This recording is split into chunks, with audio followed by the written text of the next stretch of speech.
Hey, welcome back. So, I only have like a few pages left of this book.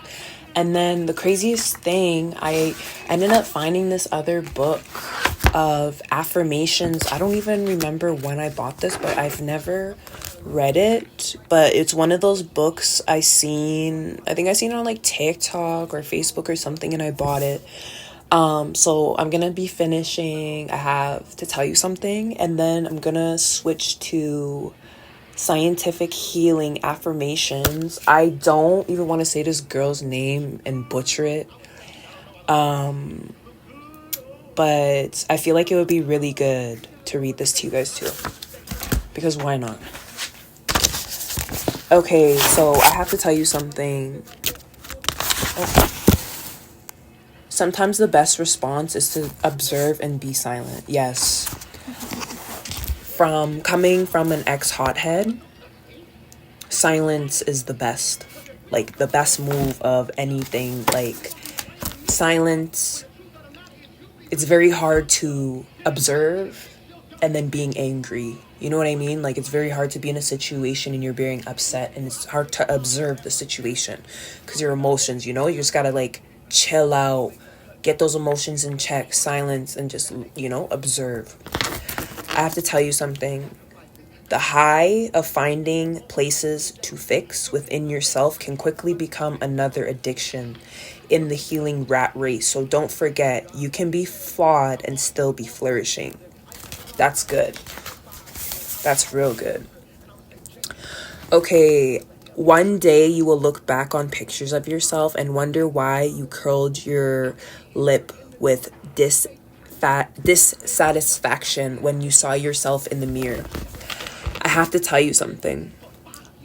I wish you were my first love. If you were, I wouldn't be constantly waiting for the other shoe to drop. I wouldn't search for malice in your clearly pure intentions. If you were my first love, I would have no difficulties giving you every part of me, loving you without abandonment. I would have only known love as voluptuously and light. Note, not for the inky, black-hearted, treacherous affair it can be. I have to tell you something. The cost of not being true to yourself for the sake of approval is losing your authenticity, and that's a price far too high to pay. Yes, I'm going to read these again because y'all need to listen to this. The cost of not being true to yourself for the sake of approval, and that approval is man's approval, not even God's approval, is losing your authenticity. And that's a price far too high to pay. Never. That's priceless. Money can't buy your authenticity.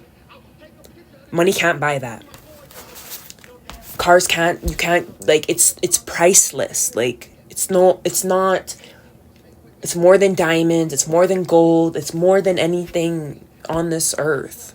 Your soul is part of your authenticity. Like, that's comes from that, and when you give that up for this world, and it's like, people don't think about it, when you don't stay true to yourself and you try to be something you're not, like, there's so much that comes with that. Like, for example, if you're walking on this earth and you're not being who God called you to be, walking with who you actually are, like, without the mask, and we all have masks, but if you're walking like that and you're not being who you truly are, there's a lot of people in this world that are going to suffer because you're not being who you're truly meant to be, who God made you to be. Like, you're supposed to, like, for example, in my past, I was like very keep stuff to myself, very, like,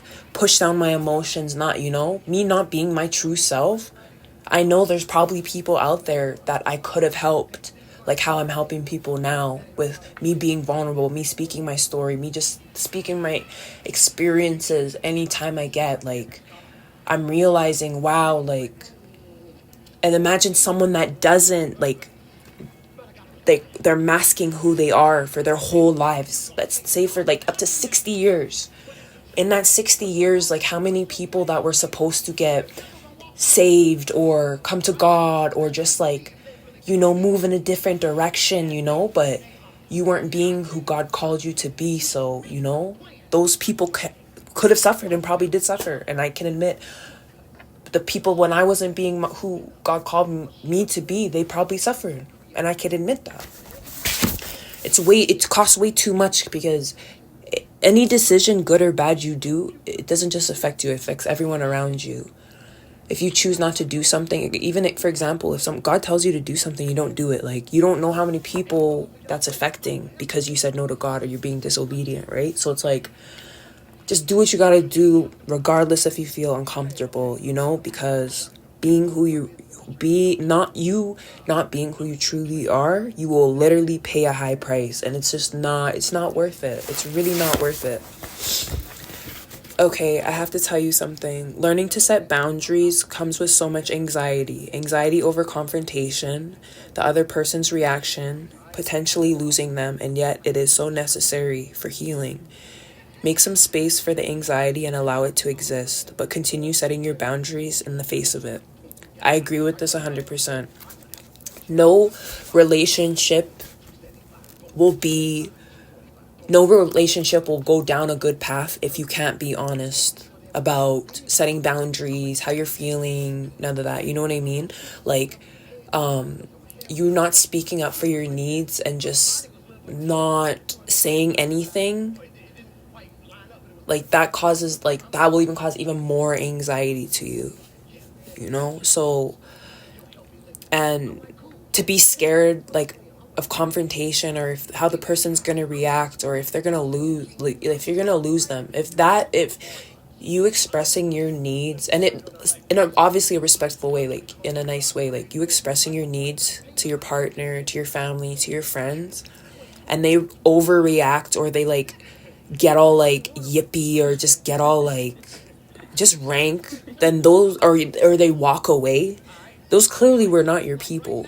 Like if you have anxiety, and your people obviously you should feel comfortable enough to express that you have anxiety or whatever to your circle, right? And if they're aware of that, and then they react like that, knowing, okay, you have anxiety, like that's not cool, like at all. So it's like, the people that are for you will be for you, You won't be scared to have confrontation with them. You won't be scared that your needs are not going to be met. You're not going to be scared for that. Trust me. I have to tell you something. You want everyone to like you, but do you like you? I'm going to read that again, because there's so many people I know for a fact they do not like themselves. You want everyone to like you, but do you like you? And that's no shade. Because a lot of us, even in the past too, like I did not used to like myself. I'm going to be completely transparent right now. I never used to like myself. Like, my bad parts overtook my good parts, and I canceled out, because I have these bad parts, I canceled out the good parts, so I didn't like myself like that, Like, I thought, okay, she's a cool girl, she's funny, but on a deeper level, I did not like myself, like, let alone love myself, and because of that, I got mixed up in so many situations from even being young, until, like, God came into my life and, like, took care of all of it, but I did not like myself because of my bad parts, and then God showed me, I love your bad parts, and I love your good parts, so why can't you, And now I do. Like, I embrace my good parts. I love my bad parts. I love my good parts. I wouldn't be who I am without both of them. It's like yin and yang. We're literally like yin and yang. And obviously when it comes to the bad parts, you don't just sit in the bad parts. Like, I'm trying to obviously change the bad parts because I don't want to stick with the bad parts. Like, I'm trying to continue to walk in Christ and be as much as Christ as I can. But obviously, like, that's going to take, like, some people it takes a while. Sometimes it doesn't take a while, but going, like, for the longest time like that. But loving yourself is the key, and loving all of you, that is the key. Okay, this is the last one. As uncomfortable as it is to hear, sometimes you're the bad guy and the unhealthy one. Sometimes it's you.